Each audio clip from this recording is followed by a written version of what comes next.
Welcome to House of Seekers, Episode 5, How Modern Feminism Enslaves Women. It's a topic that's been on my mind quite a bit lately, and honestly, I think it's time we had a real conversation about this. It really is a conversation that needs to happen because so many of the messages we hear about feminism today, well, they just don't seem to be in women's best interest. Yeah, you're right. That's exactly what we're going to look at today. How this idea of equality, the way modern feminism frames it, might actually be leading women away from what really makes them powerful and happy. Where do you think modern feminism gets it wrong the most? I think the biggest misconception is that women need to be more like men to be equal. We're told to climb that corporate ladder, put our careers first, and focus on financial independence. But what about the things that have always made women special? Things like nurturing, motherhood, emotional intelligence. Like those qualities are almost seen as weaknesses now, like they're Yeah. holding women back. Exactly. And the funny thing is, those are the very qualities that men find attractive in a partner. You're right. We're basically being told to reject the things that make us desirable. And not just to men, but to society as a whole. Think about the impact mothers have on their kids, on their emotional development, their whole psychology. It's huge. It really is. And when we devalue motherhood, we see the effects everywhere. Broken families, more crime. It's like society is falling apart. And yet, modern feminism keeps pushing this idea that motherhood is a burden, like it's a trap that's stopping women from reaching their full potential. It almost feels deliberate. Like there's an agenda to dismantle the traditional family. It's hard to deny that, and who benefits from that? Not women or children, that's for sure. It's corporations, they get a more obedient workforce, and governments, they get more control. It's like women have become pawns in some bigger game, Yeah, giving up their natural roles and their power to serve these big institutions. you hit the nail on the head. And the saddest part is women are losing what truly makes them powerful and happy. I want to go back to those sources of power for a minute. You mentioned nurturing and motherhood. But what else is being suppressed or devalued in this pursuit of equality? We'll just think about feminine energy, intuition, empathy, the ability to create life. These are incredibly powerful things, but they're often ignored, even ridiculed by modern feminism. So we're being told to suppress our true nature, to try and fit into a box that doesn't really work for us. Exactly. And that suppression, it has consequences. It leads to anxiety, depression, a feeling of emptiness. And that's where that corporate trap comes in, right? Women are told that climbing the corporate ladder will make them happy. But a lot of times it just leads to burnout and feeling unfulfilled. Exactly. They're trading their natural strengths and desires for a system that really just uses them. They become economic units, their value measured by how much they produce and consume. It sounds almost like a form of slavery. I think there's some truth to that. Women are told that financial independence and career success will make them free, but they end up stuck at their desks, stressed out, taking medication, and disconnected from what really matters. And it's not just women who suffer. Men are being denied the nurturing feminine energy they need. Absolutely. Men are naturally drawn to warmth, empathy, and the sense of home and family that women create. When women abandon those roles, men feel lost and confused. It creates a divide between the sexes, a sense of animosity. And nobody wins in that situation. It's a recipe for societal breakdown, plain and simple. And modern feminism just doesn't seem to get it. Let's break this down a little further. How exactly is modern feminism dehumanizing both men and women? It all starts with the messages that are being sent to each sex. Okay, let's start with men then. What kind of harmful messages are they being bombarded with? Well, one of the most common is this idea that men are basically animals, driven by their base instincts and unable to control themselves. So they're being reduced to their most basic impulses, like they don't have the capacity for higher thought or emotions. Exactly. And this has real-world consequences. It leads to distrust between the sexes, fuels this believe all women mentality. Men are constantly having to defend themselves, afraid to be masculine because they might be seen as predators. It's like they're being punished just for being men. In a way, they are. And it's really damaging to their self-esteem and their sense of worth. And what about this service narrative? How does that fit into the dehumanization of men? The service narrative says a man's value is determined by his ability to provide for women and serve them. His main purpose is to take care of women's needs and desires. He's only successful if he fulfills that role. So he's basically a tool, a means to an end. Precisely. And it creates this dynamic where men feel like they always have to prove themselves to earn their place by catering to women's whims. Which leads to resentment and frustration. Absolutely. Yeah. And it throws off the natural balance between men and women. You said that this service narrative is connected to the systematic denial of male needs. Can you explain what you mean by that? Sure. What we're seeing is society ignoring or downplaying the challenges that men face. Like what? Well, men are much more likely to commit suicide, to be homeless, to be victims of violent crime. They struggle more with addiction and mental health issues, and these issues are rarely addressed with the same urgency or empathy as women's issues. It's like people don't want to admit that men have needs too, needs that should be treated with compassion. Exactly. They deny male needs because they believe men are inherently privileged, that they Uh-huh. hold all the power and don't need any special consideration or support. But that's not true. Men are struggling, and their struggles are often ignored. It's a dangerous blind spot in our culture, and it's creating a generation of men who feel alienated, misunderstood, and hopeless. One example you gave of this was the double standard of success.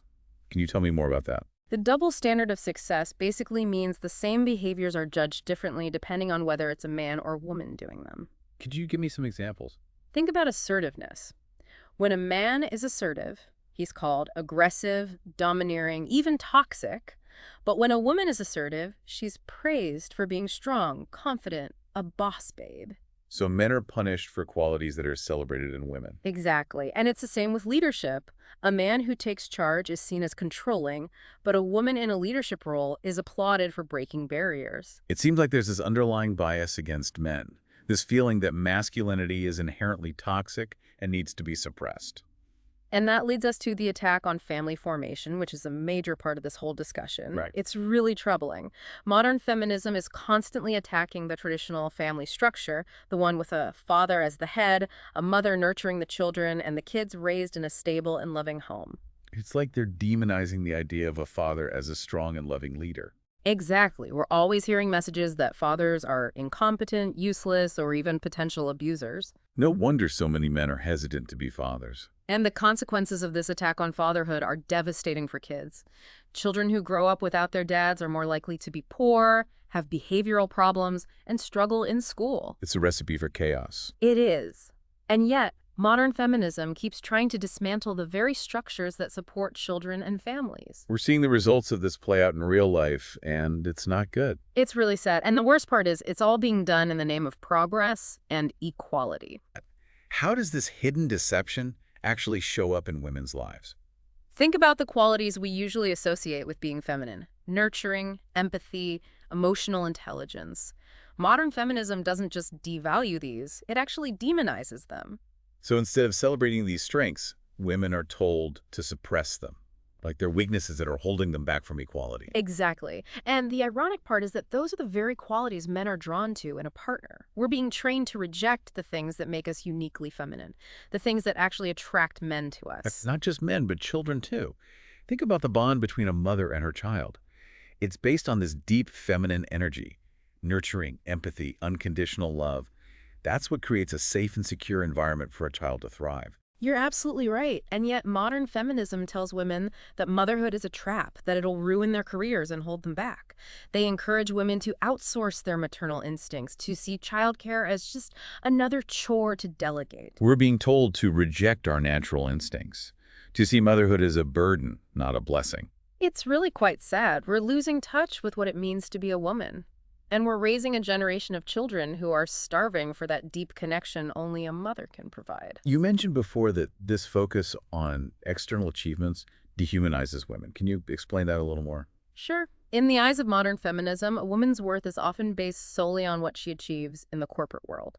Her salary, her job title, her position on the ladder, that's all that seems to matter. So we're just economic units or value measured by dollars and cents. Exactly. And that changes how women see themselves and their place in the world. They start valuing themselves based on these external markers of success instead of their unique qualities and contributions. And this obsession with achievement can really take a toll on well-being.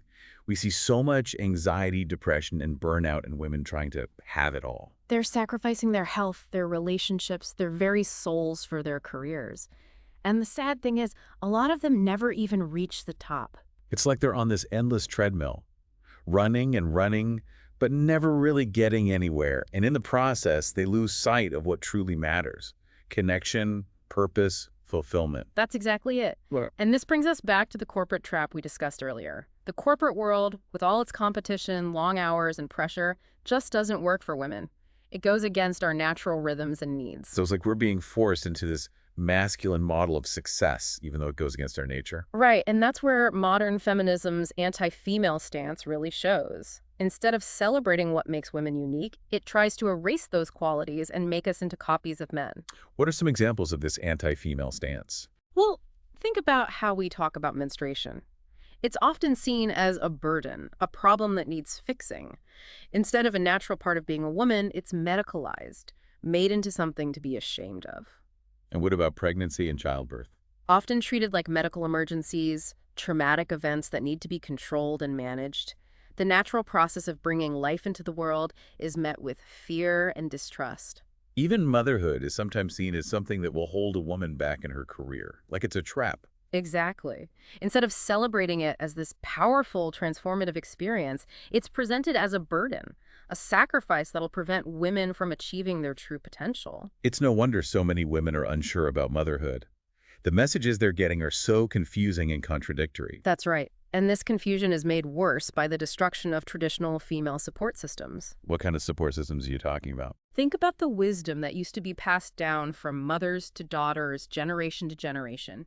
Knowledge about childbirth, raising kids, running a home, the basic stuff of womanhood. Those networks have been eroded and replaced by institutions and experts. So instead of relying on the wisdom of our elders, we turn to doctors, therapists, self-help books, social media for advice. Exactly. And what do we get? A generation of women who feel isolated, disconnected from their feminine roots, and unsure how to handle the challenges of being a woman. Sounds like a recipe for anxiety and depression. It definitely is. And it's a direct result of modern feminism pushing for individual achievement and independence above all else. So in a way, modern feminism has actually made women more vulnerable, more dependent on these external systems. That's a really good point, and it's something you rarely hear acknowledged in feminist circles. Let's go back to that happiness mirage idea we talked about earlier. Can you explain that a little more? Sure. The happiness mirage is this illusion that happiness comes from external things. Career success, financial independence, social status. Modern feminism sells women on this idea. But the truth is, real happiness comes from within. It comes from embracing who we are as women, nurturing relationships, finding purpose in something bigger than ourselves. Exactly. And those are the very things modern feminism tells women to reject. So it's no surprise that we see so much depression, anxiety, and dissatisfaction in women today. They're chasing a dream that can never be fulfilled. It's a tragedy, and it's a real betrayal of the women the feminist movement claims to empower. It's a pretty bleak picture you've painted of modern feminism's impact. But I know you believe there's a path forward, a way for women to reclaim their true power and find real fulfillment. Oh, absolutely. And that's what we're going to talk about next. We'll look at what women can do to break free from the corporate trap, reconnect with their feminine essence, and create a life that truly honors who they are. In the first two parts, we really dug into the dark side of modern feminism. We talked about how it's leading a lot of women down a path that leaves them feeling empty and unhappy. But we don't want to leave you feeling hopeless. It's about understanding the problem so we can find solutions. That's right. It's about giving women the truth so they can make their own choices. Choices that feel right and fit who they are. So what is that path forward? What's the alternative to what modern feminism is offering? What does real success and fulfillment look like for women? It starts by recognizing that true power doesn't come from trying to be like men or playing by their rules. It comes from embracing our feminine essence, the qualities that make us naturally good at nurturing, creating, and taking care of life. So you're saying women need to step back from their careers and go back to those traditional roles? Not necessarily stepping back completely, but it's about changing our priorities. Our worth isn't tied to our job or how much money we make. It comes from what we contribute to our families, our communities, and the world around us. So finding purpose in the things that have always been considered women's work, raising children, creating a loving home, nurturing relationships. Exactly. Those aren't weaknesses, they're strengths. They're what make a society healthy and strong. But what about women who want careers? How can they do that without falling into that corporate trap? It's about setting boundaries, putting their well-being first, not sacrificing their families or health for their careers. Finding a balance that honors their feminine nature, allowing them to be creative and use their talents without losing themselves. So not rejecting ambition altogether, but redefining what it means to be successful. Exactly. Real success is about inner fulfillment, not external markers. You said earlier that this path also involves reclaiming our natural power sources. What did you mean by that? One of the most powerful sources of feminine energy is motherhood. It's through bringing new life into the world that women connect with their ability to create, nurture, and love unconditionally. But modern feminism has worked hard to devalue motherhood, making women feel ashamed of their instincts and their desire for a family. It's really a shame. Motherhood isn't a weakness, it's a superpower.